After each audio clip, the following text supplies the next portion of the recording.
Hello and welcome to today's vlog. Just doing this the day after because I realised the main vlog intro isn't that good, so I just thought I'd do another one. Just got about a couple of minutes of how barefoot's going for me and the solution we've worked on for Incy. It's taken longer than I thought, just because we ended up having to get a specialist in to come and fit, but I'm going to show you that and how well it's working for her. And then the main bulk of the vlog is us going through grid work, why we do grid work, how we do grid work, and how we think about it for each horse, because it's certainly an important part of our training and development of the horse, and so I thought you might like to see how we do that. Anyway, so hopefully you enjoy this vlog. So I thought I'd do a quick update on how barefoot is going, because it's been fairly easy, but it's not easy. It's more complicated than I thought it was going to be. I think you kind of think, oh, I'm going to rip the shoes off. Well, not rip them off, but pull the shoes off. Everything will be fine and we'll just crack on. But it's not quite that easy. Obviously, I do quite a lot of distance for hacking because that's how I do all my base fitness. And so with Incy, you know, realistically, the roads and the mud and the tracks that we go on, it's not going to be suitable for barefoot because we haven't got beautiful like Salisbury Hill plains to go and ride over. So we have, on our second set of boots. The first set I ordered was equine fusions, and they just were never going to fit. They just were far too big around the pasterns for her, and plus I didn't really like them. They were a bit too more like a poultice boot, and so I always felt like the foot was going to move in them, affect how she moves. So we've ended up on solution number 2. So we spent quite a lot of money. It's certainly not cheap getting boots, but hopefully they're going to last and pay for themselves within a couple of months. Well, in a couple of years, because I'd imagine these are going to last us 2 to 3 years. Ultimately, they're going to carry on fitting her because her feet she's a mature horse, her feet aren't going to change drastically, and if they do, then something's going really wrong. So that's one thing, is longevity on these. I think with them, obviously they're going to be used for 6 months, so I think they'll do 2 to 3 years, hopefully. And they've got bits that can be replaced, so it snaps and breaks, so that's quite useful. So we've ended up with scoot boots. So I'm just about to go hacking, hence the high vis. But yeah, so we've got scoot boots. I did get the special colours put on. The hinds, we've got the black bit at the top, so I can tell they're the hinds because they're a slim, size 6, and we've got the ones at the front. It's got these little tabs at the back. They're like a little bit of neoprene, just because she's not really used to them, and hopefully it'll just protect her from being rubbed until she gets a bit more used to them and they get a bit more malleable. But as you can see, they're very thin, hardly impact the foot, and we've got something called mud straps, which I haven't really got around to figuring out yet if we go over muddier places, which often I do in the winter. Today we're just going to go up over a hill, which is mostly road work, so hence why I haven't put the mud straps on. So I got the fronts first of all. This is why it's all taking me a bit of time to sort out, just to check she liked them, she was happy in them, they fitted. And then we've got the hinds, they arrived yesterday, so now she can start doing some proper work. So yeah, she seems really happy in them. They haven't affected the way she goes. It'll take a little bit of getting used to for her.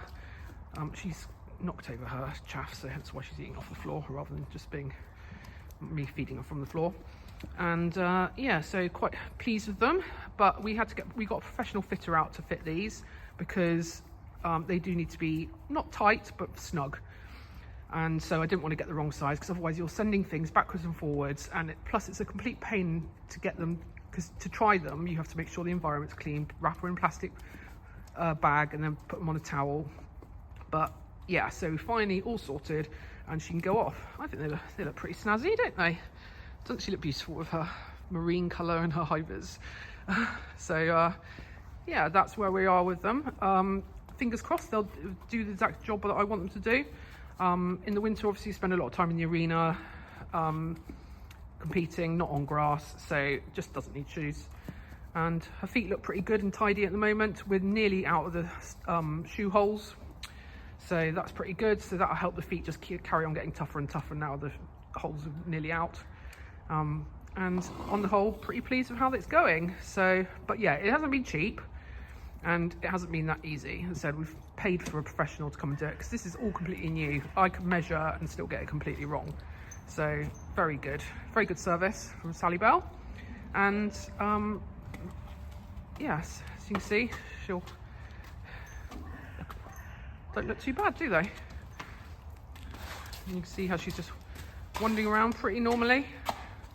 I think they've got little grips on the bottom, so they should be grippy enough.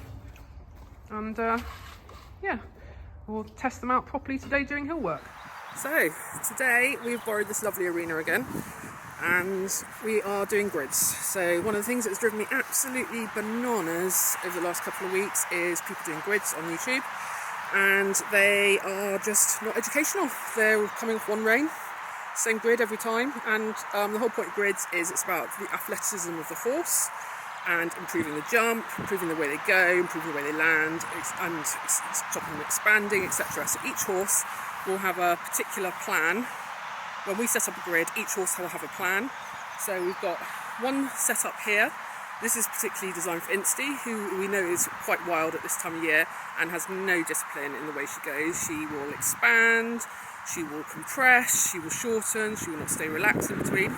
So what we've done is on 3.5 yards, we've got a pole to oxer and 3.5 yards to landing. It's a distance of 24 yards between the two oxers. And so she will basically land, do circles, and then jump the oxer. So, and the whole point is, it's getting quicker footwork, and she needs to be disciplined and not just do what she'd love to do, which is hair off down the oxer. Nova is going to do a more conventional grid. So we've set up cross pole.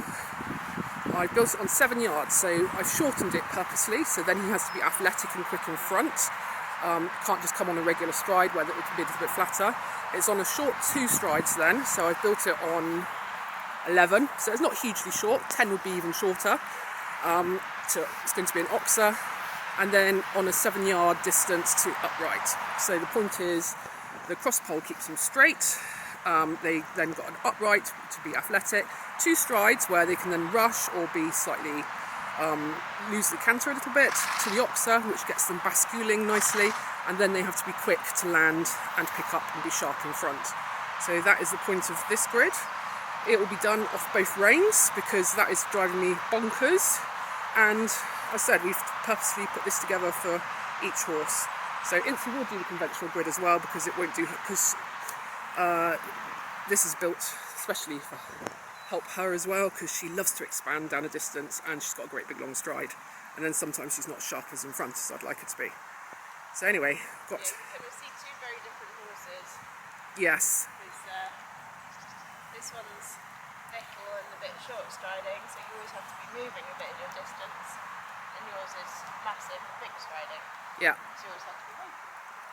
But the thing we'll be watching for is straightness, also how sharp they are in front, how good they are through the jump, and if anything changes we will then adjust the fences, adjust the distances, and adjust what we do. So simple things, if Nova decides that he's going to bulge through the shoulder and drift one way and Jancis isn't doing enough to help that, then we can put tram lines down, we can put poles in between the distances, again just to help the athleticism a bit, and we can just change the profiles of the jump, just all to help the horse.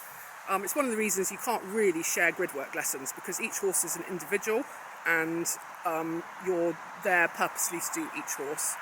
So cross pole, 2 strides to oxer is not going to do anything for your horse other than make it easy for you to get to a bigger fence.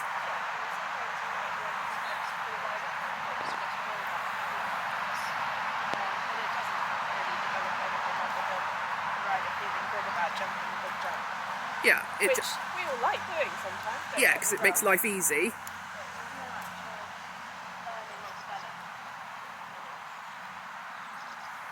Right, let Nova warm up and we'll crack on in a second. So, just warming up. Nova is what I would call a bit wooden-legged behind at the moment.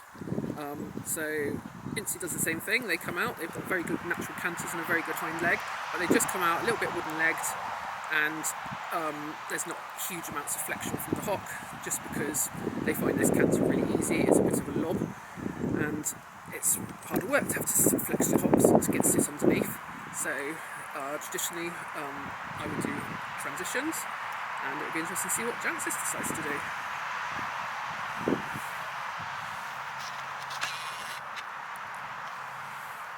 So the transition would help the hind leg just come under a bit more, and just gets them pushing a bit more, because at the moment in this easy canter they're just not pushing quite as much as they want.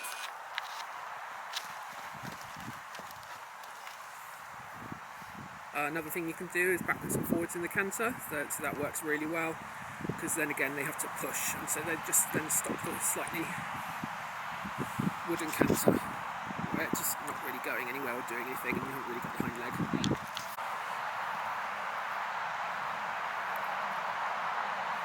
There we go, so now we have a more forward canter. You can see the hind legs a little bit better. Hopefully she's going to go down a gear in a second. There we go. Should be invisible. It could be a little bit more, just up and down the gears.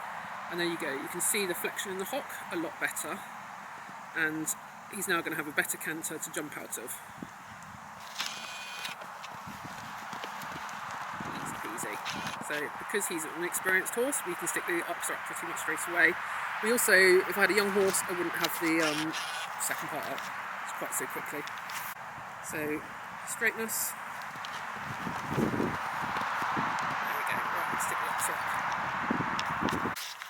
So Janice just informed me this morning that she's ill. She caught it going on holiday, and my sympathy was 0 for Princess Sniffles.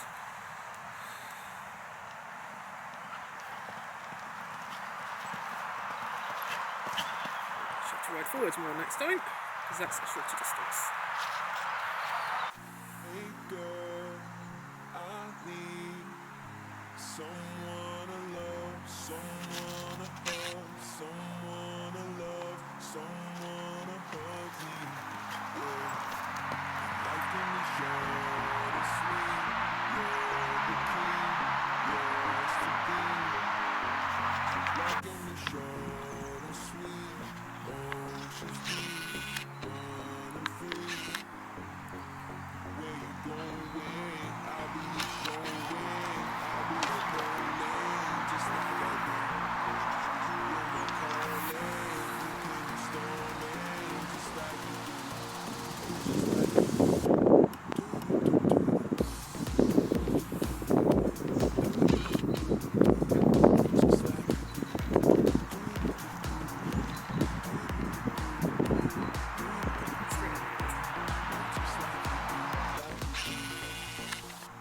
When you and I won't settle down, we're gonna fly like we're supposed to. Love is high, we'll do it right. We're going out like we're supposed to. So we've gone up a couple of holes this time. Where we going, but I know we have each other. Yeah, life goes round in circles, but at least we have another. I heard you calling my phone. Said that you're coming over. Baby, you know I'm so bad. Right, so just been telling off Janice about the end turns. She's like stopping me, and I'm like, no, this is what you do to me.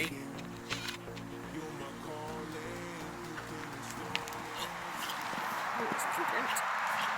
Good boy.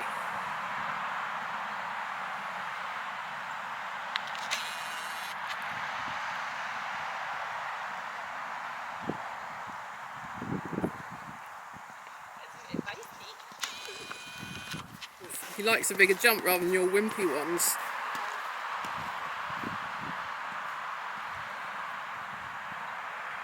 Oh.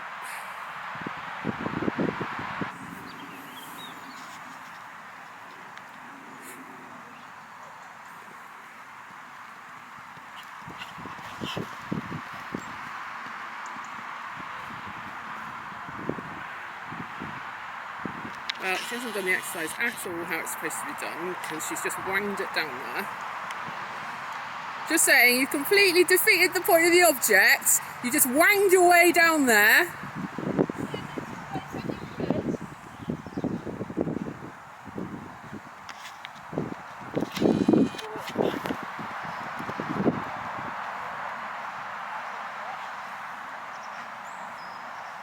There you go, now she's done the turn.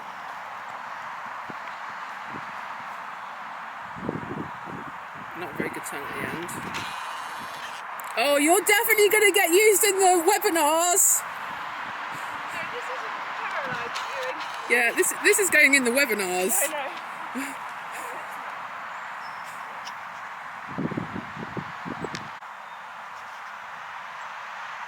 So over the years, we've been very lucky to have some very good trainers train us. And one of them is Caroline Moore, who trains with us canter. And so we always have a saying, what will Caroline say when we've rode a particularly crap transition after jumping.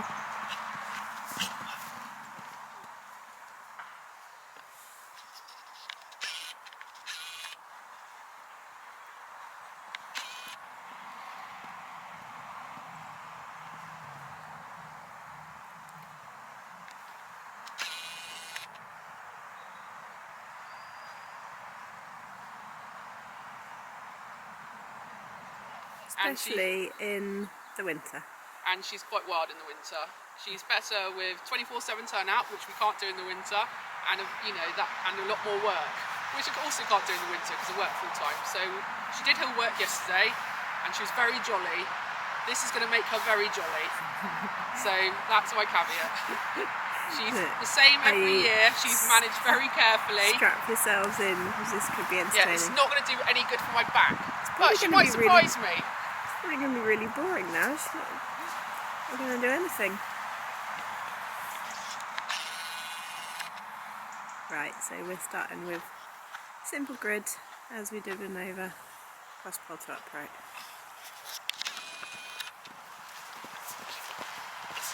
So easy. Do that a couple of times.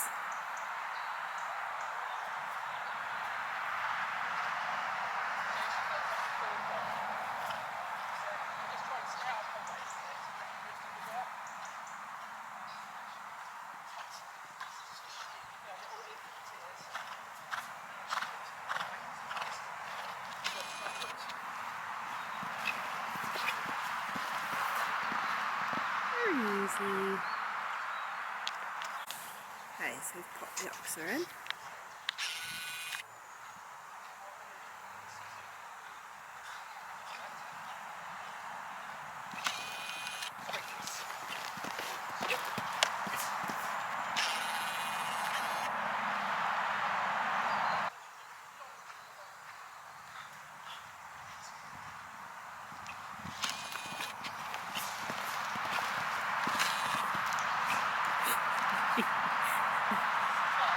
Good behind. Yeah, to do its job.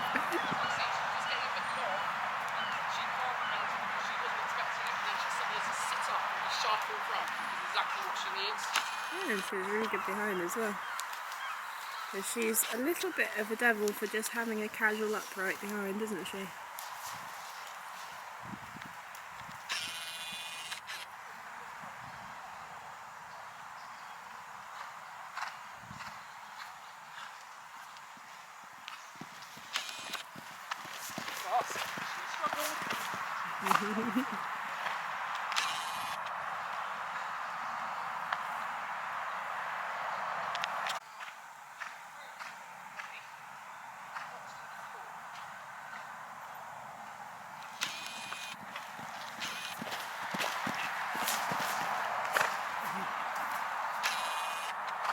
She's tried hard.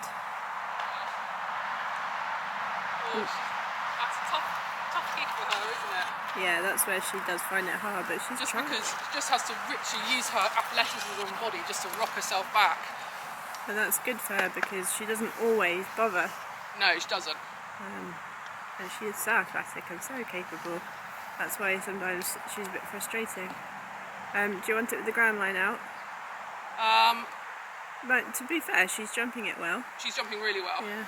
I think we'll go and do the oxers exercise. I might pop her just for it once more. Okay. I'll give you a slightly taller red vertical as well. Yeah, just doing a taller red vertical and then she can pop through once more and that will do her on that. Yeah. Because it's hard work for them. Yeah, it is hard work for them.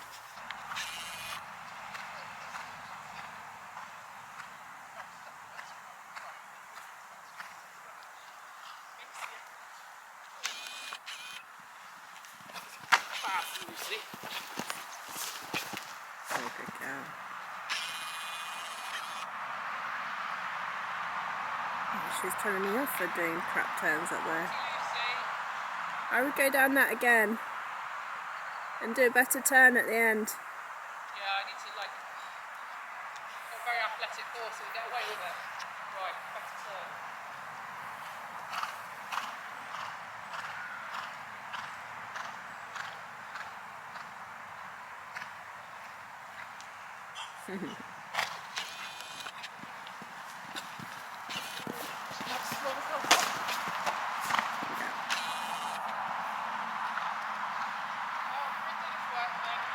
Yeah, that's good.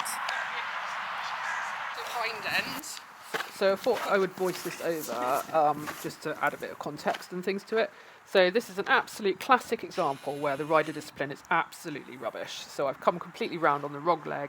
My turn is awful. I've now got flappy elbows. I've done a terrible half halt. You shouldn't be able to see it. We're expanding, and then she's bucking because, of course, she's gone wild and You're expanded. going to get destroyed by Caroline for that. So this is an exercise that Caroline suggested for this horse, and it's going to be a very hard exercise for her. Yeah.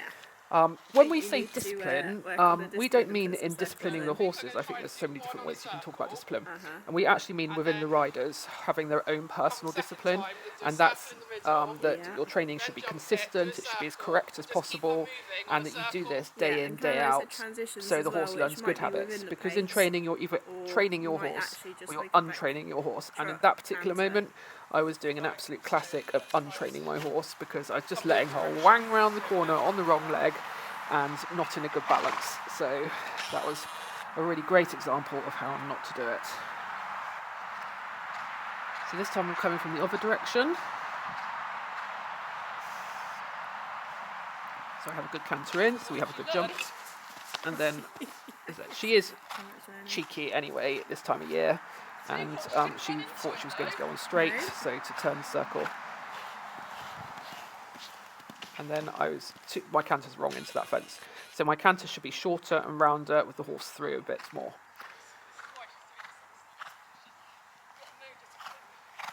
So very interesting with her is she's a very buzzy horse, but what she does is she uses the energy sometimes in a negative way rather than being through into the bridle. Well, yeah, so there you go. So she uses her energy. She doesn't stay off the leg, and she doesn't listen to you because she's like always thinks she knows best. So she should stay on the leg and correct and through, and she doesn't. And this time of year when she's a bit buzzy as well, it's particularly, I need to be really strict about it. There you go, I've just expanded, that's why we're wrong.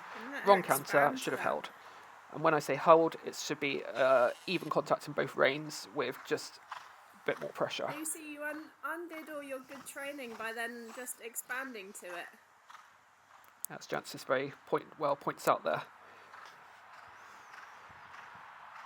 So this is the canter I need to stay in. She's not allowed to get longer. There you go. And then the circle for her is to rebalance her and to try and get that canter smaller. As you can see, as soon as she's over that pole, her stride length gets longer and longer, and she's off again. And my canter's wrong there because it needs to be shorter in.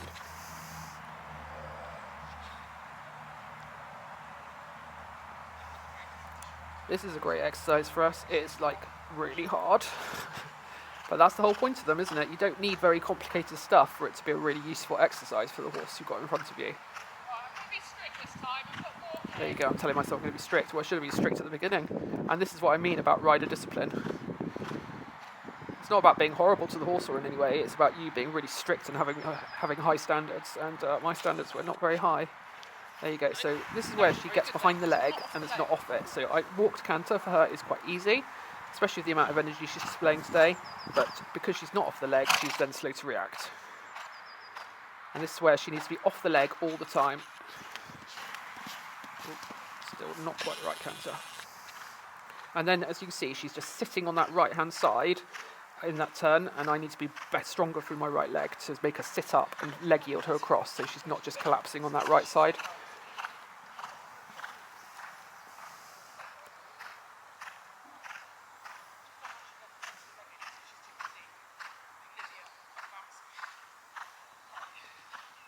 So we're going to now do the whole line, but we're going to put that walk transition in again and make sure that's good. So you can see slowly with this exercise, she's getting better in the way she's going. She's getting softer. She's staying a bit more through, and she's not just like arguing about everything. But there you go. You can just see I had to give her a little bit of a tap with my legs then because she just dropped off again. She should be immediate rather than a bit delayed. I ride off my calf, and that's how I want it to be. Oh, that was terrible. And then I wasn't straight.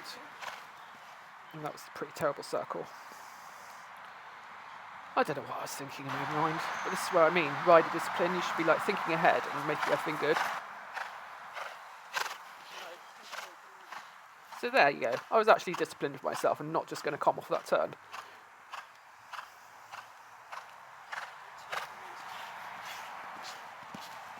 Oops, I need to have that canter better.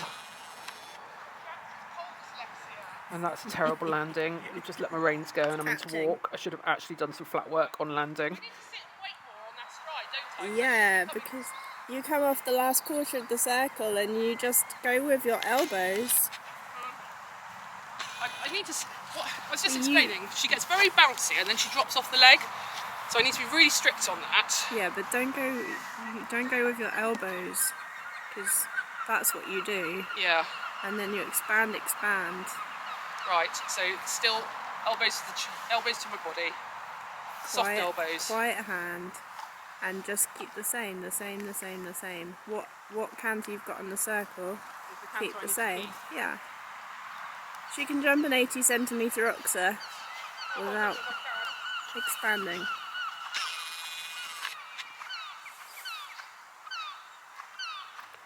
So just being told off by dancers about my elbows. They're too much like chickens. I need to keep them close to my body and softer. That's why it's really helpful having a really good friend on the ground, just to keep an eye on all your mistakes. Because otherwise, I'd just carry on making the same mistakes if I was by myself and wouldn't notice and wouldn't necessarily work out why. Oh, there you go. She's dropped off the leg again. So, and now she's just like, because she's not truly through and off the leg, and is just having a bit of a grumble about it. We can't get the walk canter, which actually she finds very easy. So then. So she's just rounding herself up right now. So you give her a pat to say, come on, you can do this. Stop winding yourself up. And then you ask again. There you go. She just gets herself a bit tizzy and a bit silly and just needs a bit of a brain break then to say, you can do this. There you go. This is getting better slowly. That wasn't straight on landing. And that's not straight there. Do you know what? I could probably do doing this exercise 3 times a week.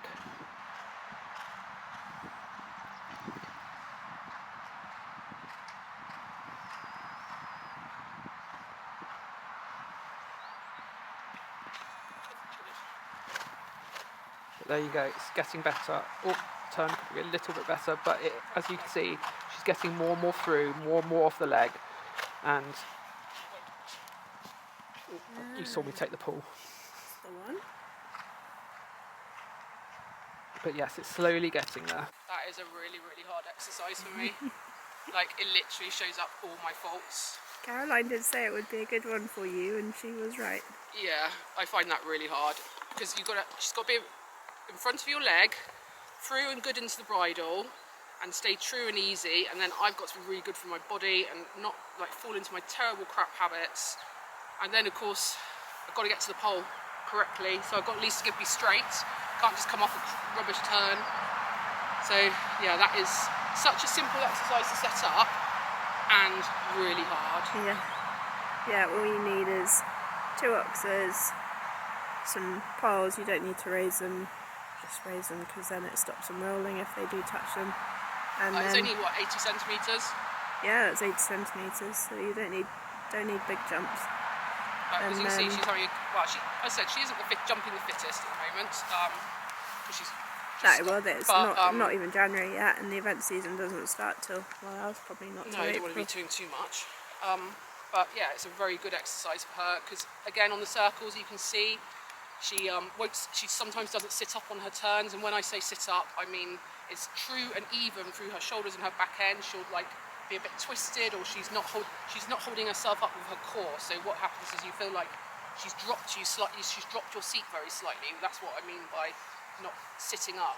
When she's sat up and true on a circle, you feel like you're balanced and you're even through your pelvis. I think one of the things that people sort of a learning point is when we say they're not in front of the leg, it doesn't mean that they're not going forwards, because, you know, to all intents and purposes she's looking forwards and keen.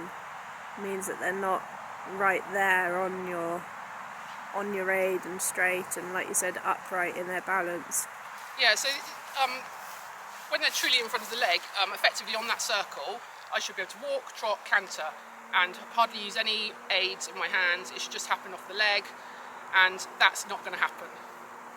that was never going to happen. You know, she'd drop into trot sometimes. The canter wasn't correct and true, or the walk, you could see she got a little bit wound up, so then the walk wasn't true into canter. And that's what I think, for me, that's what being in front of the leg is. You should have, I don't wear spurs on her, so for me I expect her to have a tiny, you know, a little touch and everything's true and smooth and easy. Whereas actually I was having to work quite hard then on the canter in places, having to work quite hard on the walk to trot and the transition. So that's winter training, trying to get that as smooth as possible. Because actually we're not bad at it in dressage, but the jumping is, I need to now put my flat work into my jumping. Well, that's it. This is a horse that's scoring sort of in the 20s in dressage. It's not all about that, is it? It's about having it right on the button every time you need it, every moment that you need it. And where a dressage test is of course easy is you've got a plan in your head, because you know exactly what route and things you're doing, and so you prepare so far in advance. So you think, right, I'm going to be walking in that corner, so you start preparing a good 6 strides away at least, and then you know you're going to be trotting and such, so again you're preparing so far in advance. Whereas this, it's all about much you feel, what have you got at that moment in time, and it should be good and active and correct. Yeah. Anyway, that's us, that's our little winter training for today. It's the end of December, so we've got 3 more months of doing stuff like this, I reckon. Which Yeah, try to get everything as good as possible. Yeah, both horses need it, both riders need it, that's for sure. Go back, watch this video and be horrified. Yep, it's always things to work on. Yeah. Right, anyway, we're going to put the jumps away, put ponies away, and Until go then. home. Yep, see you guys next Bye. time.